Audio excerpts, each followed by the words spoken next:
We live. Can you see us on Facebook? Let me see if I can bring it up on my phone. Live. Hey, beautiful people, if y'all can see us. I'm just trying to see if I can pull this up, if I can see it on my phone. Yep, there we go. Good. Hey, Hey. everybody. All right, so we made it. For those of you where this is your first time joining us, welcome, welcome, welcome. I am Gwendolyn Young, your host from your virtual admin expert, and welcome to Leading Behind the Scenes, your weekly dose of inspiration to excel in business and life.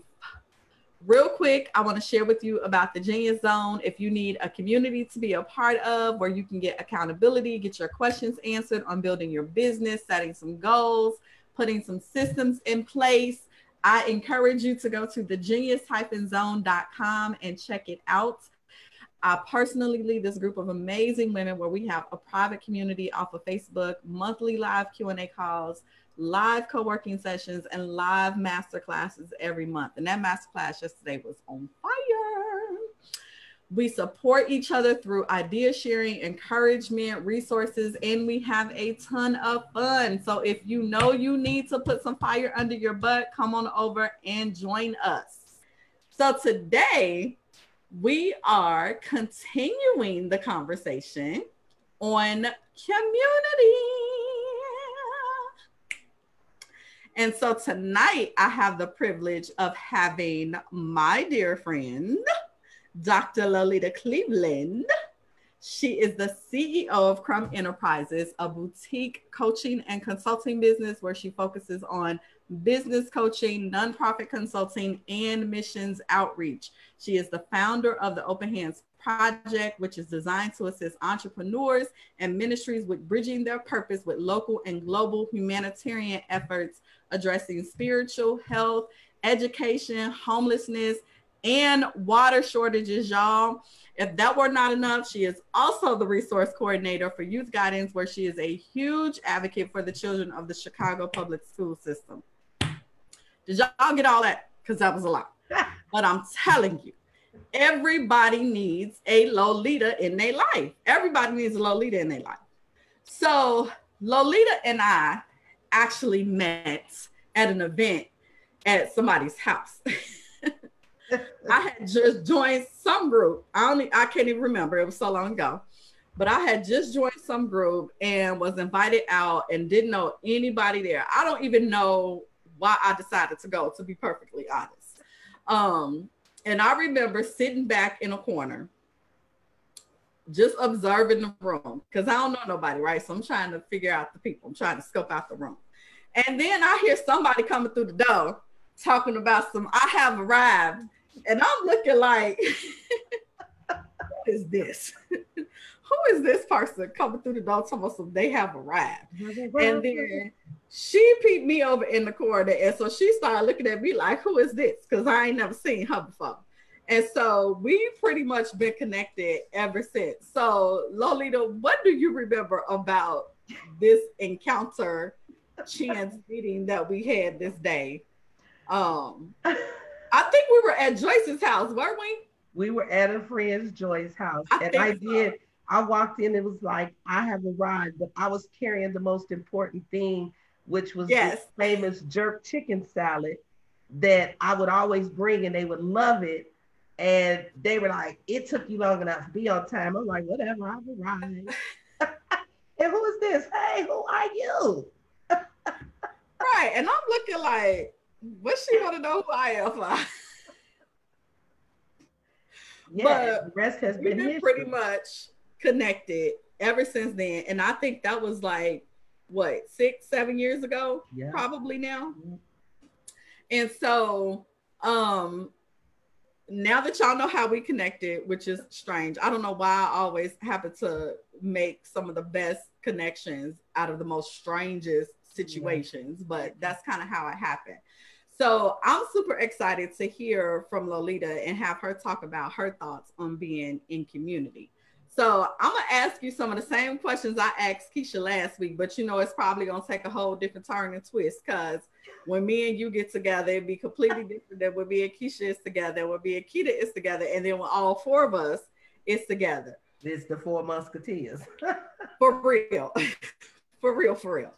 So we've been talking about community and the benefits of that, the importance of being part of a community, how amazing community can really change your life. So tell me, what does community mean to you? Community is family that is not necessarily biological. Okay. Community can be work community, it can be church community, it could be social group community, it could be business girlfriends community. That's how we have developed into being community.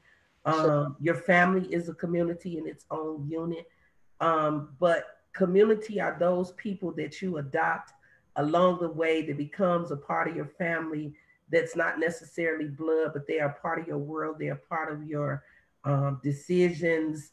Things happen when they are around. As you said, everybody needs a Lolita. Everybody needs a Gwen. Everybody needs a sister that's a postmaster. everybody, everybody need a Shirley in their life. Everybody need a Shirley. Everybody need a Shirley. So just having that support and knowing where that particular community places in your life. So tell me why is it so important to you? Because I'll tell you, one of the things I love about you is how hard you go for these little children's. Okay, these little children's that be working my nerves, these little schools. Why is community so important to you? Like, where did that come from? It's so funny you mentioned the kids because I seen a kid that has met you through me and today, and I got stopped at a stop sign in the middle of the street talking about some Miss Lolita. You telling me we didn't have no conference? I was like, okay, give me 5 minutes. I'm gonna park. Let's talk about it. But community for me started as a kid. I was a 7-year-old girl who lost her mother. She passed away when I was 7. I was a baby of 4 kids, and my siblings are all much older than me. I will not say how many because I don't want to be in trouble on this live, baby. Get a phone call. I don't want nobody looking for me. So they were older, and it was like I was an only kid. So I had to utilize, my friends that was sort of my age. I was a little mature than them because I had older siblings. But we grew up in a community and a neighborhood here in Chicago where the neighbor knew you, the person down the street knew you, your mother knew you, siblings, they were your cousins, but that was the younger sibling, and then the older sibling graduated with you, and it was family oriented. But that was our community. We weren't blood, but that was our community. Fought together, laughed together, played basketball together, and things of that nature. And I think with me being somewhat like an only child, I've always had community in whatever school I went to. I didn't hang with everybody. So, to hang with me was a privilege because I didn't hang with everybody. She still my friend, y'all. She still my friend would tell you the 37 years she survived 37 years, and I survived her, and she survived me. But I think being young and at that age and not having that mother, I had love, and I had family members. I've always felt that family oriented needed to be implemented into the lives of other children. So that's why I go hard for the kids because they're faced with so many other traumas that people would never know that they have in their home. I have a student now that is working at 15 to help mama pay bills due to COVID. He hasn't been doing anything virtually online because he's working to get food. So that's the stuff that they don't talk about. And I know that's not what we're here for, but that's why I encourage the kids and the community and make sure that I provide for them what I do. It's always something positive for them and experienced and culture exposed when they may not have the opportunity to, so that they can leave the block and be important off the block. And I know you said that's not why we're here, but but it is because we have to serve as an extension of their community, right? And for some of them, we are their community. That's because, when we do the classes at the schools, those little chicks be like rambushing me and mama when we come through the door, and I'll be like, listen here. Y'all's acting like y'all ain't got no friends. Cut it out. But it's because, again, like you said, they feel that love, they feel that genuineness. And for some of them, it's a relief. Like they know they get to just be when we on the scene. That's it. And there's no ill will or any ill intention. And so I think if more of us really stepped up to be an extension of that community, we would start to see some differences and really help these kids push through a lot of the things that they're going through. Because I'll tell you, Mom and I talk all the time behind the scenes, and because you're a part of those conversations, the things that we hear, the things that they share with us coming out of those sessions, like we come home and be like, it just be so heavy, because I'm like, you need a debrief from debriefing with them. Yeah, absolutely. Because they carry a lot. And I told someone today, they talked about the violence in Chicago. And I made the comment, yeah, we need to pray, but there's entryway. We have mental health as an entryway that's taken over their minds. We have kids that are broken, not just broken fathers. Some of these have broken mothers. Yeah, baby. Okay. Some of them are upset that mom is in relationships that she shouldn't be in, or if they feel that they shouldn't, they're exposed to things in that house that they're not really telling you. And some of them mad because some of them is playing mama. We didn't get a few of them. I'm babysitting my little brother and sister, and I can't go outside. I get all of that. They talk about it on a regular. That's why social emotional learning and trauma is so essential to our kids. We have to be sensitive to hear. We have to be sensitive. And it's not just on our block. It's in our cities. It's in our states. And it's definitely out the country. If you've ever had a missions trip to go out the country to see what kids go through there, to have to walk 14 miles just to go to school and to get a book. And we're tripping about virtual schooling and e-learning. I'm not going to go there, but it's serious. It's really serious. You said something really key too, because one of the core things I think that has to do with being in great community is the fact that there's no judgment. We have to, I think, as adults, with children and with other adults, we have to learn how to not judge and not be so judgmental. And I can raise my hand on that one, because I've had to learn to do that. Not being, trying to do it on purpose, but sometimes being critical, or sometimes speaking on something where you don't really know the full situation. I had to train myself to just shut up, be quiet. Be quiet. As I'm always saying, shush, shush, just shush, just shush. Okay, just shush, because you don't really know. And that's one of the things we always teach the girls too about being in community. Like, even if you don't like somebody, like we're human, so everybody's not gonna get along, and we're not saying that you have to just love each other all the time, but at the same time, you don't have to do anything that's gonna add to that person's stress, that's gonna add to everything that person is already going through, because you don't know. You know what I'm saying? Like, you come and you talking about the makeup that somebody got on that they couldn't get right, but what you don't know is that they're trying to cover up bruises that they don't want nobody to see. That's it. From a situation they don't want to talk about. And so we have to learn how to be that for each other, be that for them, but also be that for each other. So tell me, what is it that you love about this whole Four Musketeer thing that we have going on? So this Four Musketeer, here's one of the main reasons I love it. We're unapologetically us. Facts. We are unapologetically us. There's no, you take us or leave us. There's no changing a Glenn. There's no changing a Lolita. We love you just the way you are. And it's okay. And I love the fact that we're forever evolving. So to see where we started, how we all met, how we all come together, to having girlfriend weekends out of town, traveling, mailing gifts because we couldn't see each other due to COVID. It's been amazing. Like, I got to get this off because they need this right here doing COVID.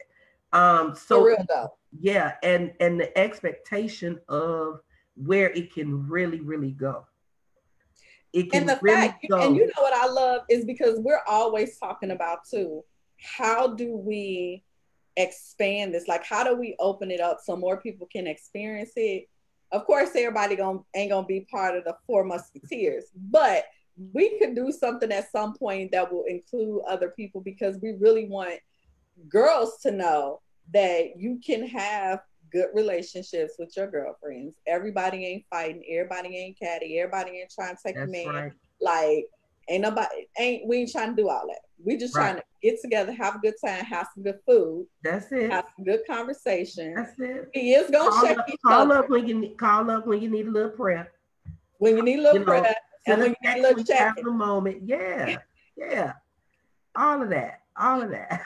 So is community one of the reasons you started Crumb Enterprises and the Open Hands Project? Tell me a little bit about both of those. So the Open Hands Project is me. I have a nourishing compassion and love for others. 10, probably about 15 years ago, I went on my very first missions trip out of the country. And to see a country hurting, my Mm. brothers, my sisters, my nieces and nephews that couldn't eat, didn't have Bibles. It was forever life changing. And I'm like, we are so spoiled in America. Like, really? You complaining because you can't buy Gucci shoes, and I got somebody that's putting some rubber and rubber bands together to make a sandal. Really? Okay. Really? Come get over it. So my shopping became less because I started adopting babies in other countries and nationalities and just doing a whole bunch. So that Open Hands project, it started out as ministry. It's still ministry for me, but I talk to businesses about utilizing and sponsoring some type of social change or something for their Love business. that. And it's definitely a tax write-off for their business, so they need that because that they're gonna love that. But it's your company sewing back and giving back into something other than your company and your income. For all So you entrepreneurs out there, I hope y'all just caught that little wisdom nugget she dropped right there for y'all. So you could do some social good, you could change somebody's life, yeah, and you could get a tax write-off. Y'all need to be going to crumbenterprises.com and figuring out how you can sign up to get a call with Miss Lolita so you can figure out how you could do that in your business for real though. She just did that right on up in there. that's it because it's the truth. And then the Crumb Enterprises, I've always had a passion for people being knowledgeable in business and knowledgeable into things before they leap. Sometimes we leap and we leaping thinking we know, and we leaping because we're doing Google, we're leaping because somebody told us, and it's just you need an expert. And I think sometimes when people get started, they say, "Oh, it costs $1 million. It costs $10 million. I don't really know, or I had this person and they didn't really tell me. They gave it to me book style." So I'm that nurturer. You come to Crumb Enterprises, I'm gonna walk you out like your mama help you and tell you, take your step, baby. Come on. You got this. I'm your number one cheerleader. I'm your number one coach, but I'm not gonna play with you. Facts. You gotta be ready to take the step. So, once the baby take the step, it's over. They touching hot stoves and tables and they growing, and then they go from infant to toddler to adolescent. And then when they get to adolescent, then I have to refer them to you and Keisha and all those other people because I have to let my baby swim and let them fly as the eagles that they are. And But that's I'm one that of the nervous. things that I love about you because you are such a resource. Like I call you my little world connector because anytime I need something, I don't even have to think twice about it. I don't even have to go try to research it, go Google. I'll be like, Lolita, this what I'm trying to do. This who I need. Where they at? And she'd be like, "Oh, please, I'm gonna get back to you in 5 minutes." And I'll be like, "Cool, thank you so very much." And you come through every single time because I remember, gosh, how many years have the girls been coming to the conference now? Like 5 Four, years now, 5 four, years. four. And I remember when you found out about the conference, you was like, oh, I got some girls. We gonna have all the girls in there. And I was like, ma'am, you was like, we fist to do this. I'm like, okay.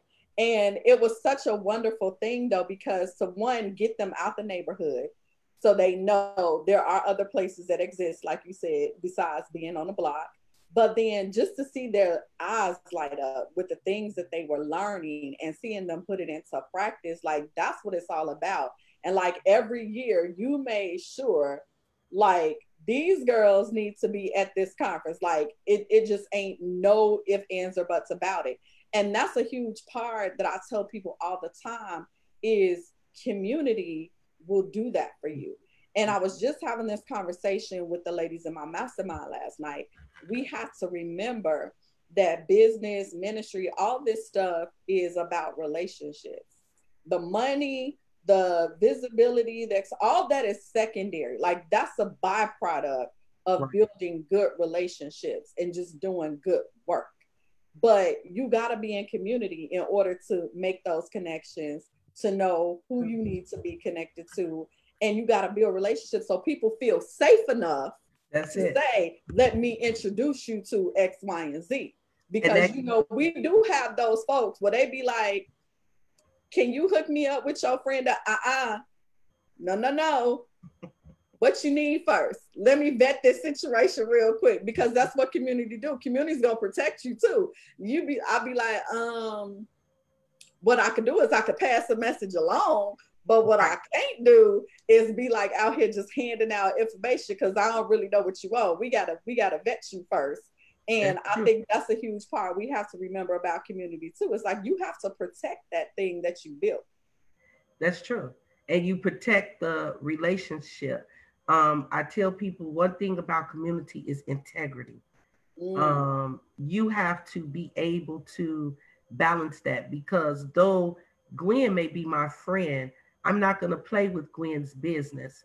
I'm not going to conduct funny business. You know, you're going to pay for what you need to pay for, or you're going to refer the right person, or I'm going to give you a job and you're going to do it right in order and in excellence. And I'm going to refer some kids to your mentorship program. And, you know, that's community, but you want to make sure your integrity is in order. And it tells a lot about a person's relationship.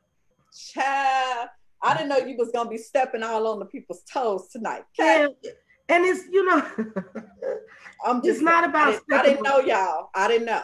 It wasn't, you know, it's not about toes, but if you're going to talk about community, like you say, you protect your community. Facts. Don't get your community caught up in nothing they're not supposed to be caught up in. I tell people all the time, I love you and you beautiful, but I do not wear orange, baby. I don't go to jail. So you better be integral. And if I begin to think that you're integral, I'm going to begin to do some thorough investigation. So you better investigate these people's character, what they do, how they handle their money, how they talk, marriage, all of that. You better do a full examination. Y'all need applications around here fooling around. I'm just saying.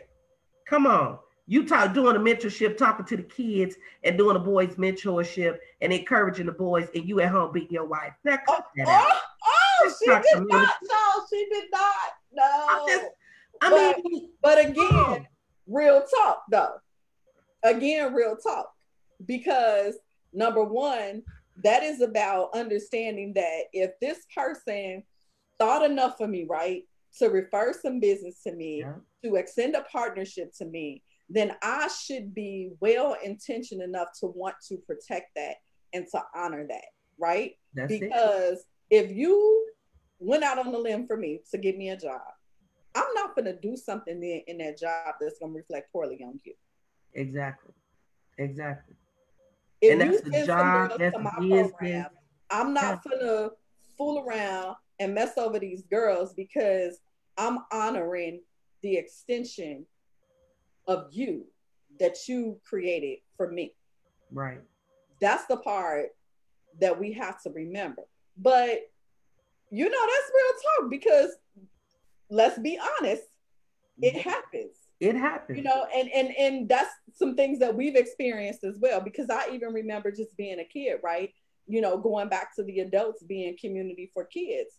And there was, you know, situations going on with my stepfather that I tried to tell my friends' parents about, and they specifically outright said, "We don't believe you." Yeah. So I had to learn how to be in community with people, because right. that trust factor for me was hitched a long time ago. Right. So I had Right. to learn how to be in community. I had to learn how to be a good friend. I had to learn how to be trusting, which is another reason why I'm so protective over it, and why I'm not so easily just to jump into everybody's community, because some That's people true. say they got community, but what they really have is ill intention. That's true. So you have to use wisdom in that, and learn to discern when it's being used or manipulated um, Facts. in the wrong way, and not in your necessarily your best interest. And everybody don't like to talk about those type of things because they uncomfortable, or Yes. they have their own reasons why. But you have to protect yourself first. I love it. Yeah. So, what would you tell somebody who's struggling to find their community or to find their tribe of people? What would you say to them? One, I would say, know what you're looking to get out of community. Are you looking to get friendship? Are you looking to get travel friends? Are you looking to be with other people in business? What are you actually looking for? And once you Okay. determine what you're looking for, start investigating those type of communities that you're looking at. Is it a Facebook group? Is it an online group? Do they meet at the grocery store? Do they do meetups? How do they meet, and do their meetup, is it conducive to you, and does it meet the requirements you're looking for? And I'm a Jesus girl, so I'm gonna always say pray before you do it. Don't get in there and then be talking about, oh Lord. No, pray before you do it. To determine, and then sometime people need to just take a leap. Take That's a good. leap. God just needs you to go. And I really believe my going to that meeting that day Was for was us to simply so this connection could happen. Yes, we always say that. We always say I that. firmly believe that, because Yeah. I'm still to this day like, why was I there? Why was I in the room? Like, I can't remember. I can't tell you nothing that was going on. So I really believe that it was simply for this connection Mm-hmm. to be made. And you have been such a blessing to me, to my mother, to See the Hope, to my business.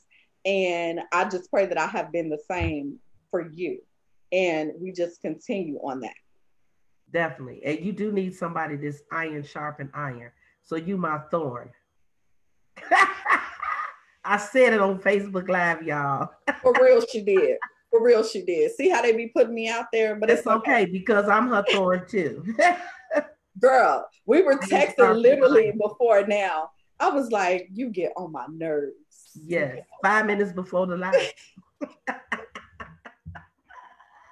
Well, beautiful people, I hope that you enjoy that. I hope you picked up all those amazing nuggets, because this went a whole different way than I even expected it to do, but it was so good. We brought up some additional points about community that I didn't even bring up, but that's what community does. It helps you to get a different perspective on things. So if you enjoyed this, which I know you did, I would love it if you would hit like, share it with anybody else that you think might enjoy it. Be sure to leave us some comments, which are key takeaways. If you have any questions, any tips or experiences about community that you want to share, please feel free to put them into the comments. Be sure to follow me on Instagram, Facebook, and Twitter at Your Admin Expert, and subscribe to the email list on my website at yourvirtualadminexpert.com for even more tips and tools and strategies that I don't always share on social media. Be sure to follow Lolita on Facebook, on her Facebook page, Crumb Enterprises. And if you know you need some support with getting that nonprofit together, training your board, some business coaching, or you're trying to get those missions works done, integrated with your business, visit her website at crumbenterprises.com and connect with her. And I will see you guys again next week for another session of Leading Behind the Scenes. Mwah. Good night. Good night.